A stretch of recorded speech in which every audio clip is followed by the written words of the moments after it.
Buckle up because today's video is going to be a very wild ride. My brother was telling me about a friend of his who wants to buy a used car, but they can't get a loan from any of the banks that they've tried to go to. That's right, guys. 3 different banks have turned them down, citing a lack of available funds. Now, this is just the tip of the iceberg when it comes to the current state of the lending and borrowing in the United States. Just look at this recent interview they did over at Fox. The Federal Reserve went ahead with a 25 basis point rate hike, even as banks tighten credit. Will these forces push us into recession? Joining me now is Bank of America head of U.S. economics, Michael Gapin. Michael, thanks a lot for coming on the show. Appreciate it. Thanks for having me on.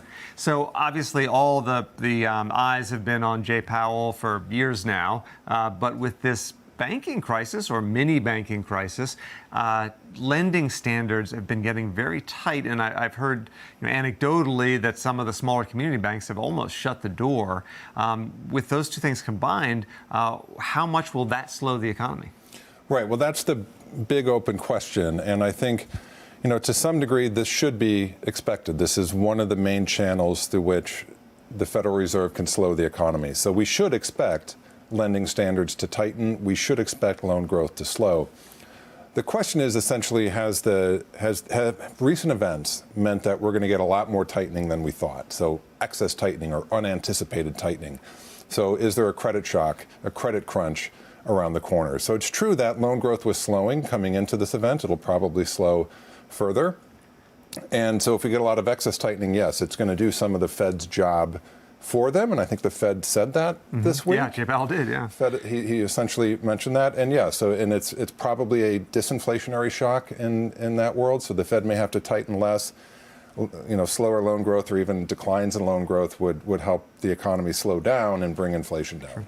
Yep, that is them basically saying that a credit crunch is coming and that all banks are but closing shop at this point. But there's also the danger of student loan debt crashing that's coming as well. Now, a lot of experts are saying that if President Biden's student loan forgiveness plan falls through, it could very well mean a credit crunch unlike anything we've ever seen before. How much will the current lending crisis slow down the economy? Is a credit crunch really around the corner? How will this affect the average everyday person's day-to-day life? Well, I'm going to answer all the questions on your mind right now. Plus, we're also going to talk about ways that you can prepare for a credit crunch. So definitely sit back, relax, and of course, for the best way to invest in gold, there is a link in the description down below. Protect yourself, protect your family. All right, guys. So over the course of just 11 days, the country watched 4 banks collapse with their depositors' money trapped inside. First, there was Silvergate, followed by Silicon Valley Bank, SVB. You've got Signature Bank, and of course, finally, Credit Suisse. Now, it is no wonder more Americans are starting to pay more attention to the safety of their money by making sure that their bank is insured, FDIC, checking how much insurance the limit is, and frequently monitoring financial news about their banks.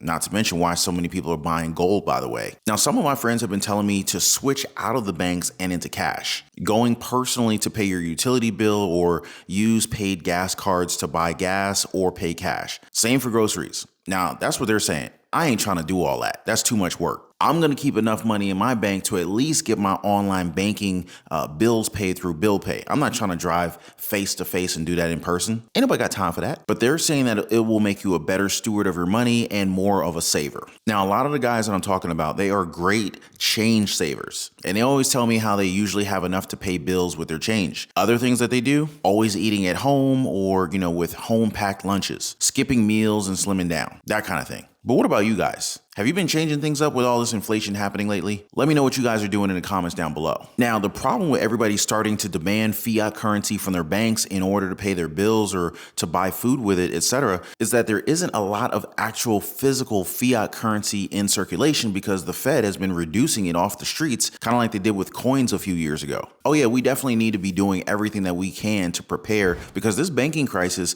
it doesn't just stop with the current headlines. The ripple effects of the ongoing banking crisis that will have the potential to negatively impact your money, at least indirectly. And here's just some of the ways on how we could get hit. All right, so first, the crisis can make loans even more expensive. The era of cheap, easy loans ended in 2022 when the Fed began reducing the money supply in response to higher inflation. You see, banks, they already were tightening the lending standards in anticipation of a recession before the crisis. All right, so here's a story I got in my email. And it said basically, when my Toyota died, I needed a new computer chip and the dealer did did not know when they could get one. I tried to buy a used car that was like 3 or 4 years old. I was told that the financing would be more than the car would be worth over the term of the loan. I went to a dealer and the finance man told me, don't worry, we deal with like 10 banks. That was last year. 8 banks said no. 2 said okay. My credit was good except for a bankruptcy in 2016. So yeah, the banking situation has been going bad longer than we've even known about it. Now they're even more likely to prioritize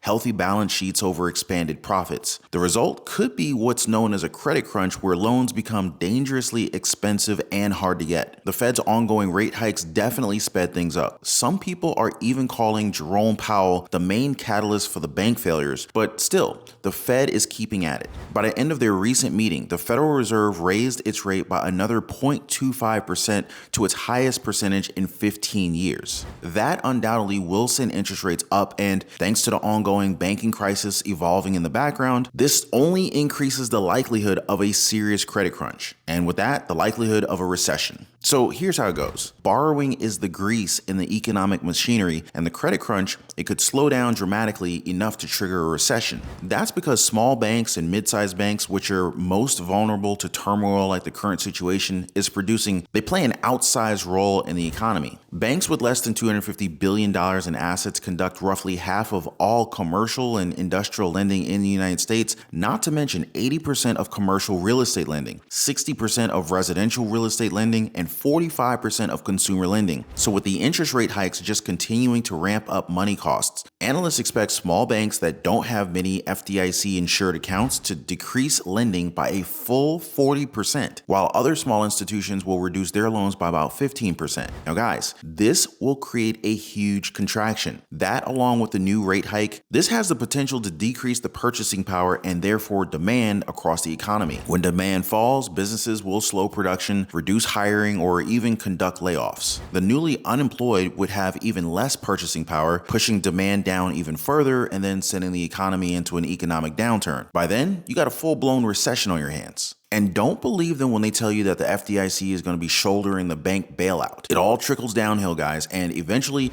banks may raise their fees to pay increased FDIC dues. The crisis also might force banks to raise their existing fees or add new ones. You see, the FDIC was so singularly focused on preventing widespread public panic that it guaranteed full reimbursements to all SVB and First Republic customers. This was an extraordinary measure because more than 90% of the deposits exceeded the $250,000 threshold that the FDIC is obligated to insure. Now, to make good on its promise, the FDIC used money from pooled quarterly fees that FDIC-insured banks must pay to remain in good standing. That rainy day fund is now depleted by billions of dollars. If it's unsuccessful in selling the failed bank's assets, or if a new round of bank failures follows, the FDIC will have to replenish the fund by charging higher fees to its member institutions, which likely will end up passing these fees on to their customers at the retail level, people like me and you. So yeah, consider this moment as a cautionary tale that inspires you to remain vigilant. This ain't over, guys. Get the word out to your friends and to your loved ones. Hit the share button right there so everybody in your circle can stay informed. And of course, for the best way to invest in gold, there is a link in the description down below this video. And let's not forget that we've also got to watch out for the student loan debt crisis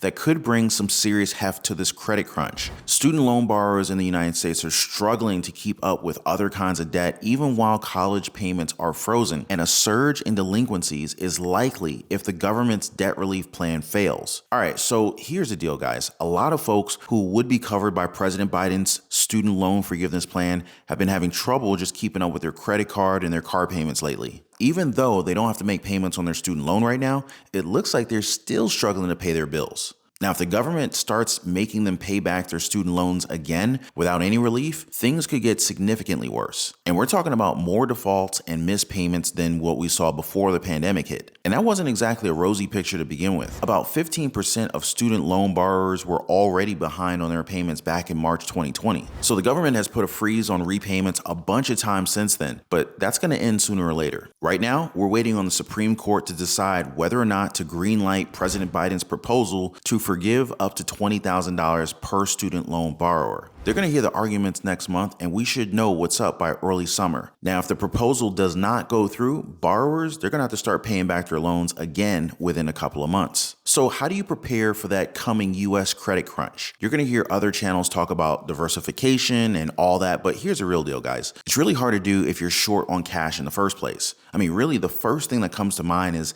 getting additional income streams going. That way, you can kind of put a dent on your credit card bills, maybe even save up a little bit for that rainy day that's surely going to come. Now, if you guys are struggling to keep up with your debt payments, contact your creditors to see if they offer any kind of payment plans or any other kind of assistance program, maybe even lowering your interest rates. And really, build an emergency fund, because the way that things are looking, we're all probably going to need it. Even if it's just a small amount, having some savings set aside can help cover unexpected expenses and prevent missed payments. Now, to help you out, there are a lot of resources out there to kind of help you guide you in managing your finances, including free financial counseling and government assistance programs available. Do some research to find out what's available in your local area. Let me know what you find. Drop us a quick comment down below. So yeah, appreciate you guys watching. I hope you guys found today's update helpful, all about the current lending and borrowing landscape in the US. With the looming threat of a credit crunch and the potential student loan debt crash, it's more important than ever that we stay informed and prepared. I also shared some practical tips on how to prepare for a credit crunch, so make sure you guys caught everything in today's video and put it into action. And if you need to, feel free to rewatch this video and also share this information with someone who you care about. I want to say big thanks for everybody. Appreciate you guys. Please be kind to one another, and I'll see you in the next video.